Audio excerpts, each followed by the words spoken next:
Halo semuanya, jumpa lagi dengan saya Ratih di Mami Beluga Investing. Video ini adalah video kedua di seri infrastruktur. Di video sebelumnya, saya membahas 4 saham infrastruktur yaitu ACST, ADHI, WSKT, dan WIKA atau WIKA.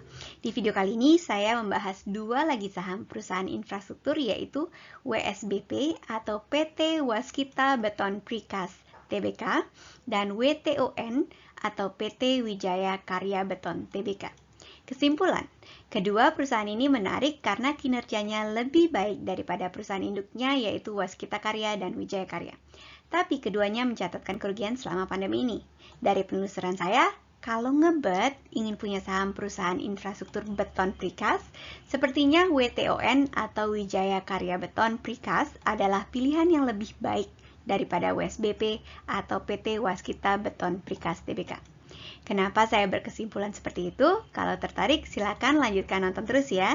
Jangan lupa untuk subscribe supaya saya lebih bersemangat untuk membuat konten-konten seperti ini. Disclaimer ya, ini video amatir dengan riset amatir, tujuannya untuk mendokumentasikan perjalanan saya untuk belajar mengenai investasi saham dari awal. Kalau ada yang punya masukan, silakan tulis di komentar. Apa yang saya kemukakan di channel ini jangan dianggap sebagai nasihat keuangan ataupun investasi. Mohon melakukan risetnya sendiri sebelum membuat keputusan keuangan dan investasi. Rencana saya adalah membeli saham dan pegang selama masih masuk akal. Jadi bagian jual beli saham atau trading mungkin apa yang saya kemukakan di video akan kurang sesuai. Tapi kalau tertarik, silakan nonton sampai selesai. Oke, pertama, WSBP. WSBP adalah simbol saham dari PT Waskita Beton Precast Tbk. Perusahaan ini bergerak dalam bidang beton precast. Beton precast ini adalah beton yang dicetak di pabrik atau plant dan kemudian dirakit di tempat pembangunannya. Dari bayangan saya sih mirip seperti blok-blok Lego gitu ya, dibuat dulu lalu dirakit di tempat pembangunannya. Oke, WSBP pertama kali diperdagangkan di pasar saham di tahun 2016 dan menurut laporan tahunannya tahun 2019, pemegang saham tertinggi adalah PT Waskita Karya Tbk dengan jumlah saham 59,9%, hampir mendekati 60%. Sedangkan Waskita Karya sendiri, 66% sahamnya dimiliki oleh pemerintah Republik Indonesia. Lanjut sekarang ke WTON. WTON adalah simbol dari PT Wijaya Karya Beton Tbk. Perusahaan ini bergerak dalam bidang yang mirip dengan WSBP yaitu beton precast. WTON pertama kali diperdagangkan di pasar saham di tahun 2014 dan menurut laporan tahunannya tahun 2019, pemegang saham tertinggi adalah PT Wijaya Karya Persero Tbk dengan jumlah saham 60%. Sedangkan Wijaya Karya sendiri, 65% sahamnya dimiliki oleh pemerintah Republik Indonesia. Jadi kedua perusahaan beton precast ini dimiliki oleh perusahaan-perusahaan yang mayoritas sahamnya dimiliki oleh pemerintah Republik Indonesia. Nah, sekarang kita lanjut melihat angka-angka kinerja WSBP dan WTON. Kita akan lihat EPS atau earning per share, dividen, dan PE ratio atau price to earning ratio. Saya juga plot harga nyamannya versi saya berdasarkan kemampuan perusahaan untuk menghasilkan laba. Sekarang mari kita lihat kinerja kedua perusahaan yang bergerak di beton precast ini. Kita mulai dari EPS, laba per saham atau earning per share. Bagi yang perlu pengingat apa itu EPS, link ke video saya taruh di deskripsi ya, video mengenai EPS. Oke, kita kembali sekarang ke grafik di samping. Saya plot laba per saham selama 6 tahun terakhir untuk Waskita Beton Precast atau WSBP, periode 2014 sampai dengan 2019, dan 7 tahun untuk WIKA Beton Precast atau WTON, periode 2013 ke 2019. Di setiap plot saya beri garis hijau putus-putus supaya kita bisa melihat lebih jelas apakah perusahaan sedang untung atau rugi. Oke, kita lihat sekarang di grafik dari kedua perusahaan yang kita kupas hari ini, keduanya tidak pernah merugi dari tahun 2013 sampai dengan 2019. Kita mulai dari WSBP atau Waskita Beton Precast. Perusahaan ini mencatatkan laba cukup tinggi di tahun 2014 di seputaran 220-an rupiah per saham. Kemudian turun drastis ke angka 20-an rupiah per saham di tahun berikutnya. Jauh sekali ya. Di tahun-tahun berikutnya, sampai dengan tahun 2018, labanya meningkat tipis sampai dengan angka 40-an per saham. Sebelum kemudian turun sedikit ke angka 30-an di tahun 2019. Jadi beda dengan tahun 2014 yang labanya di angka 200-an, angka laba per saham di USBP di tahun 2015 sampai dengan tahun 2019 berada di kisaran 20 sampai dengan 40-an rupiah. Oke, kita lanjut ke perusahaan kedua, WTON atau Wika Beton Precast. Sejak tahun 2013, laba per sahamnya berada di kisaran 20 sampai dengan 50-an rupiah ya, mendekati angka 60 rupiah. Selama 7 tahun terakhir ini labanya cenderung meningkat, walau ada penurunan di periode 2014 ke 2015. Dari angka sekitar 40-an di tahun 2014 ke angka sekitar 20-an di tahun 2015. Tapi setelah tahun 2015, angka laba per sahamnya mulai meningkat secara terus-menerus sampai dengan di tahun 2019 mencatatkan laba Rp60 yang merupakan hampir Rp60 ya, yang merupakan 2 kali lipat dari labanya di tahun 2013. Oke, sekarang kinerja di saat pandemi. Di grafik ini saya plot laba perusahaan tiap kuartal selama 7 kuartal terakhir. Pada saat video ini disiapkan tanggal 10 Januari 2021, saya hanya memiliki akses sampai dengan laporan kuartal ketiga 2020. Laporan kuartal keempatnya belum keluar. Mirip seperti grafik sebelumnya, di setiap plot saya beri garis hijau putus-putus supaya kita bisa melihat lebih jelas apakah perusahaan sedang untung atau rugi. Kedua perusahaan, seperti yang kita lihat di grafik, sepertinya mengalami atau sempat mengalami kerugian di masa pandemi. Waskita Beton Precast atau WSBP mengalami kerugian selama 2 kuartal, yaitu kuartal kedua dan ketiga tahun 2020. Di kuartal kedua 2020, WSBP mencatatkan kerugian di bawah 10 rupiahan. Sementara di kuartal ketiga, WSBP mencatatkan kerugian melampaui Rp40 per saham. Melihat labanya yang juga tipis di kuartal pertama 2020, kecil kemungkinan WSBP mencatatkan laba dan bukan kerugian di tahun 2020. Oke, lanjut sekarang ke WTON atau Wika Beton Precast. WTON mencatatkan kerugian hanya 1 kuartal sejauh ini, yaitu di kuartal ketiga. Kerugiannya ada di kisaran belasan rupiah. Untuk kuartal pertama dan kedua tahun 2020, laba per sahamnya ada di kisaran 10-an per saham.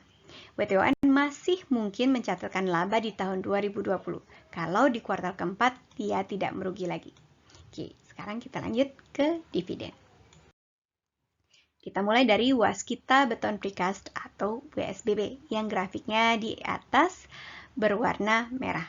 Grafiknya di layar ya, berwarna merah. Secara histori, Waskita Beton Precast atau WSBP cukup rajin memberi dividen, walau tidak setiap tahun. Dari tahun 2016 sampai dengan 2019, WSBP memberi dividen sebesar 20 sampai dengan 80% dari labanya, yaitu di angka 8 sampai dengan Rp31. Laba per sahamnya tahun 2016 sampai dengan 2019 sebenarnya cukup stabil, tapi dividennya berfluktuasi. Ini karena persentase dividennya yang berfluktuasi. Misalnya tahun 2017 laba yang dibagikan adalah 80%, sementara di tahun 2019 laba yang dibagikan hanya 24%-an. Oke, sekarang lanjut ke yang berikutnya, WTON atau Wika Beton Precast. Sepertinya perusahaan ini rajin membagikan dividen, dan jumlah dividennya cukup konservatif dan stabil, yaitu di kisaran 20 sampai dengan 30% dari laba per sahamnya. Paling rendah di tahun 2015 dengan angka Rp6 dan paling tinggi di angka Rp17 di tahun 2018. Tahun 2021 ada kemungkinan WTON tidak membagikan laba. Seperti yang kita lihat di slide sebelumnya mengenai laba per saham per kuartalnya, ada kemungkinan WTON tidak mencatatkan laba di tahun 2020. Kalaupun mencatatkan laba, mungkin labanya akan cukup tipis. Oke, untuk melihat perusahaan mana yang masuk akal dan ada prospek untuk saya pertimbangkan untuk dibeli, saya pakai acuan Price to Earning Ratio atau PE. Kalau ada yang perlu pengingat apa itu PE, saya cantumkan linknya di deskripsi ya. Nanti bisa ditip-intip untuk memberi penyegaran. Oke, di grafik di samping ini saya plot annualized PE-nya selama 7 kuartal kemarin. Data PE-nya saya plot sebagai nokta tebal dan dihubungkan dengan garis tebal. Kemudian ada juga dua garis horizontal putus-putus yang berwarna hijau dan merah. Garis hijau putus-putus menandai PI 10, di mana 10 saya anggap sebagai harganya kemahalan dan saya hindari biasanya. Penekanan di sini kata biasanya ya, karena kadang ada juga faktor-faktor X yang bikin saya masih nyaman untuk membeli saham walaupun PI-nya sudah di atas 10. Oke, kemudian ada garis horizontal merah putus-putus untuk PI 0. Kalau noktahnya di bawah garis ini artinya perusahaan sedang merugi dan cenderung saya hindari karena ya perusahaannya sedang merugi. Oke, kita lihat PI Waskita Beton Precast di layar atau WSBP, PI-nya sempat menyentuh angka 500-an di kuartal kedua 2020. Sedangkan di kuartal ketiga, PI-nya saya plot di angka minus karena kalau dihitung labanya secara setahun atau annualized, perusahaannya merugi di kuartal ketiga. Kemudian, kita lanjut ke Wika Beton Precast atau WTON. PI-nya sempat berada di kisaran zona nyaman saya dari kuartal ketiga 2019 sampai dengan kuartal kedua 2020. PI-nya meningkat cukup tinggi, hampir mendekati angka 30 di kuartal ketiga 2020, karena kalau dihitung secara tahunan atau annualized, laba per sahamnya sangat minim saat berada di kuartal ketiga tahun 2020. Oke, sekarang kita lanjut ke harga nyaman. Melihat harga nyaman versi saya ya. Di grafik saya lacak pergerakan harga saham kedua perusahaan dan saya sandingkan dengan PI-nya berdasarkan kondisi laba di kuartal ketiga tahun 2020. Kita mulai dari WSBP atau Waskita Beton Precast. Sejak bulan November 2020, harga sahamnya terus meningkat seperti yang kita lihat di layar ya, grafik pergerakan harganya. Dari angka 150-an rupiah per saham sampai dengan harga 300-an di bulan Januari 2021. Angka 150-an rupiah itu di bulan November 2020. Sementara laba per sahamnya masih di angka minus di kuartal ketiga tahun 2020. Kemudian untuk WTON atau Wika Beton Precast, saya bisa menghitung harga nyamannya karena secara tahunan di kuartal ketiga tahun 2020, WTON masih mencatatkan laba. Di harga nyaman menurut hitungan saya adalah Rp84, berdasarkan labanya di kuartal ketiga. Saat video ini disiapkan, harga per lembar sahamnya sudah di Rp418. Sudah sangat jauh dari zona nyaman saya, yaitu Rp84. Mirip dengan WSBP, semenjak bulan November 2020, harga saham WTON meningkat dari angka 230-an sampai dengan angka 418 pada saat video ini disiapkan di tanggal 10 Januari 2021. Oke, sekarang wrap up, kesimpulan.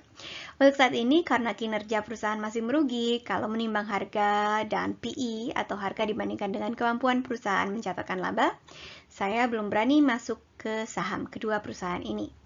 Tapi, kalau misalnya ngebet ingin punya saham perusahaan infrastruktur beton precast, sepertinya WTON atau Wika Beton Precast adalah pilihan yang lebih baik. Karena satu, menimbang kinerja labanya selama beberapa tahun belakang yang stabil cenderung meningkat.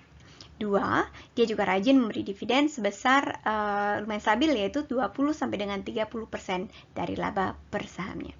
Oke, itu dua kesimpulan saya. Ini sebelum menimbang faktor X ya. Kesimpulan di atas berdasarkan kinerja laba dan dividen saja. Oke, sekian video saya kali ini. Jangan lupa untuk subscribe dan nyalakan loncengnya ya, supaya tidak ketinggalan update video terbaru saya.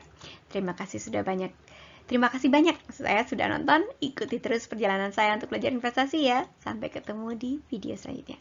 Bye-bye.